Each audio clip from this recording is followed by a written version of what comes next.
Hi everyone, welcome to the channel.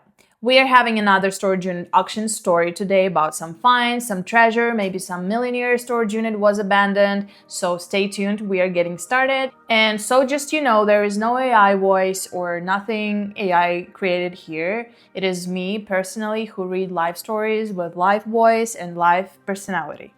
Adam is a 39-year-old single father and a commercial electrician living in Austin, Texas. 3 years ago, his wife simply walked out, leaving him to raise their 8-year-old daughter, Chloe, entirely on his own. They have a good, quiet life, but money is constantly tight. Adam works 5 to 6 days a week, coming home exhausted to find Chloe waiting for him on the front porch with a book.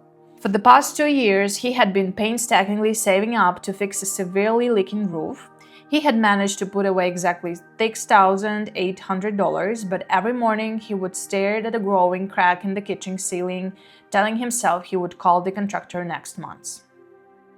The idea to look into storage auctions didn't come from a desperate plan, but from a lunch break at a construction site where a co-worker showed him a video of massive auction find. That night, after Chloe went to sleep, Adam logged onto a local auction website. Most of the lockers looked like absolute garbage, but one listing in an upscale West Austin neighborhood caught his eye.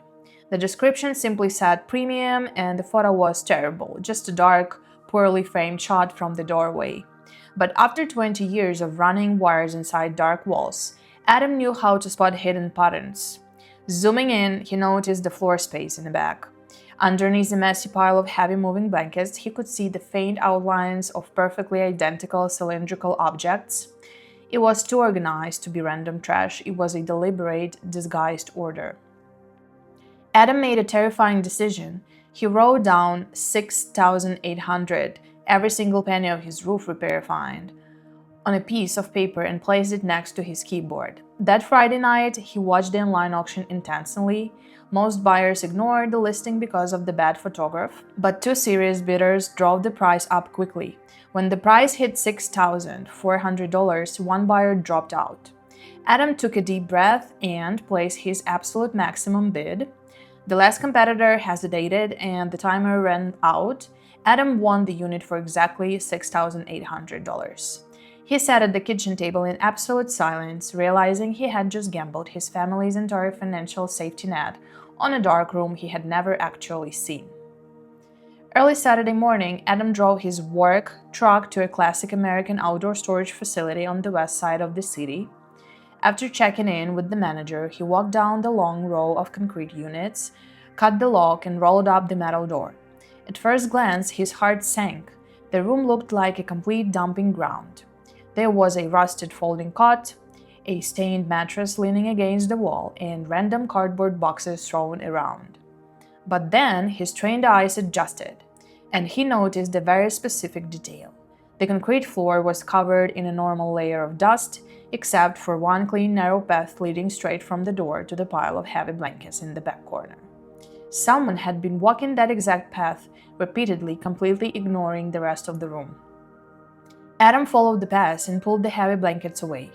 Sitting directly on the concrete were 8 standard 5-gallon plastic water jugs, arranged in 2 neat rows. The caps were screwed on incredibly tight and wrapped securely with heavy packing tape. He grabbed the handle of the first jug and tipped it toward him. The weight was immediate and completely wrong for liquid. As he tilted it, he didn't hear the splash of water, he heard the dense, unmistakable sound of thousands of metal objects sliding and clicking together inside the thick plastic. He pulled out his pocket knife, cut the tape, and unscrewed the cap of the first jug. Tipping it into his hand, a heavy stream of coins spilled out. It wasn't standard, everyday pocket change. He saw dark, uncirculated copper pennies, thick silver quarters with sharp edges dated 1964, and heavy silver dollars from 1921. Among them were several large, brilliant gold-colored coins featuring foreign mint marks. He quickly checked the other jugs, and they were all identical in weight and sound. But the ace jug was slightly different. It had a piece of masking tape on the side with 3 faded numbers written in pen. When Adam opened the final jug, loose coins didn't pour out. Instead, dozens of professional hard plastic numismatic cases slid into his hands. Inside each airtight capsule was a pristine, graded coin. Tucked inside one of the protective cases was a small, handwritten note that simply read, "Do not sell, keep." Adam knew instantly that he was completely out of his depths. He was a commercial electrician, not a coin expert. He didn't rush to dump the heavy water jugs into the back of his truck or start celebrating. Instead, he carefully packed up a small random sample, a handful of the loose silver coins, one of the heavy foreign gold pieces, and 3 of the protective plastic capsules from the 8 jug. He locked the storage unit securely and drove straight to one of the oldest, most reputable coin shops in downtown Austin. He walked in, feeling entirely out of place in his dusty work boots, and placed a small sample of the glass display counter.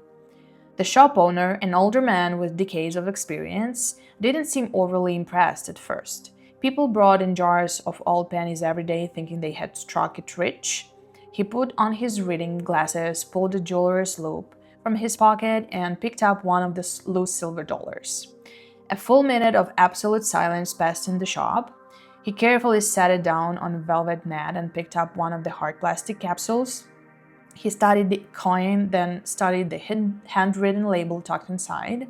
Finally, the owner took off his glasses, looked directly at Adam, and asked very calmly, "Exactly where did you find these?" Adam gave a brief, honest explanation about the blind storage auction. The owner nodded slowly, looked back at the small pile on the counter, and said a sentence Adam would never forget. "Some of these specific coins have not been seen on the open market in over 30 years.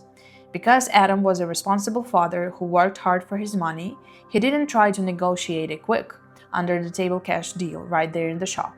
The owner respected his honesty and immediately recommended an independent high-level appraiser based out of Houston who specialized in liquidating massive private numismatic estates. Adam made the call. When the expert arrived in Austin 2 days later, they went to the storage unit together. The appraiser brought specialized lighting, digital scales, and massive reference books. What followed was a meticulous 3-day process of sorting and evaluating the contents of all 8 water jugs directly on the concrete floor. The sheer volume of the collection was staggering. The appraiser divided the massive haul into 4 distinct categories to maximize the financial return. First, there was the junk silver, thousands of standard pre-1965 dimes, quarters, and half dollars that held no specific collector value, but were incredibly valuable simply for their pure silver weight. Second, there was the loose collection of foreign gold coins, which required separate verification and pricing based on current global gold markets. Third, were the rare, loose American coins that needed to be sent off to professional grading services to be authenticated and encapsulated before they could be legally sold. Finally, there was the 8 jug, the crown jewel of the unit.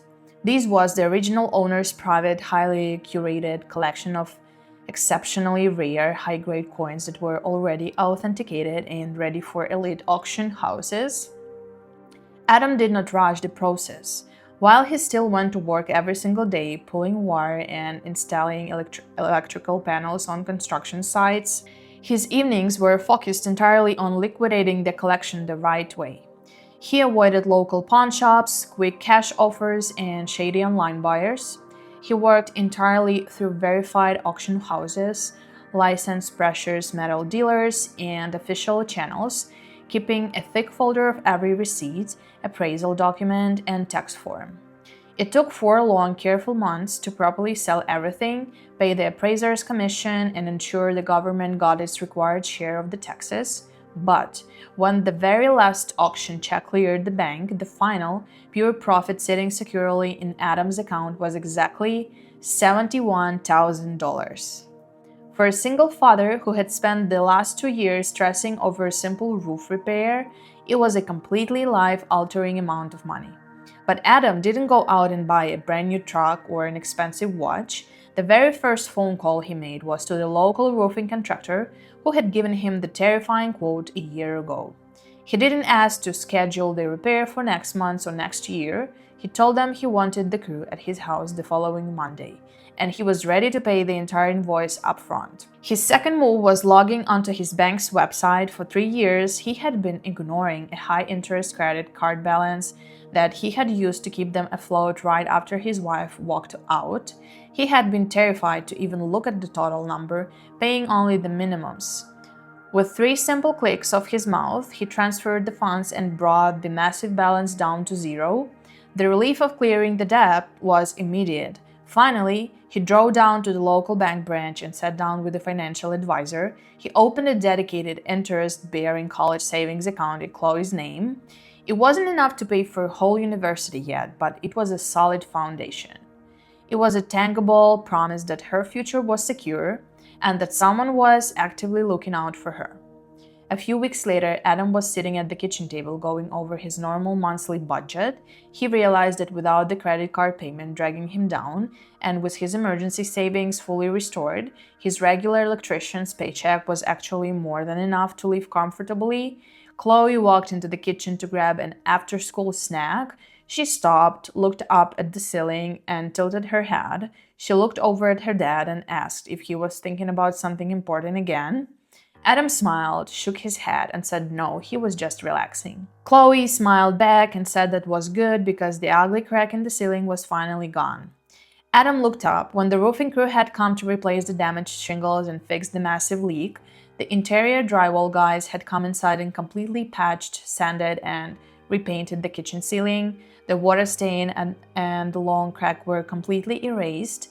In the rush of the returning to his normal life and focusing on the numbers, Adam hadn't even noticed the repair was finished, but his 8-year-old daughter had. She didn't make a big deal out of it. She had simply waited for him to see it for himself. For the first time in years, the house was quiet, the roof was solid, and Adam finally knew they were going to be absolutely fine. This is the story. I hope you guys like it. Please share in the comments how do you feel about it, whether you liked it or not.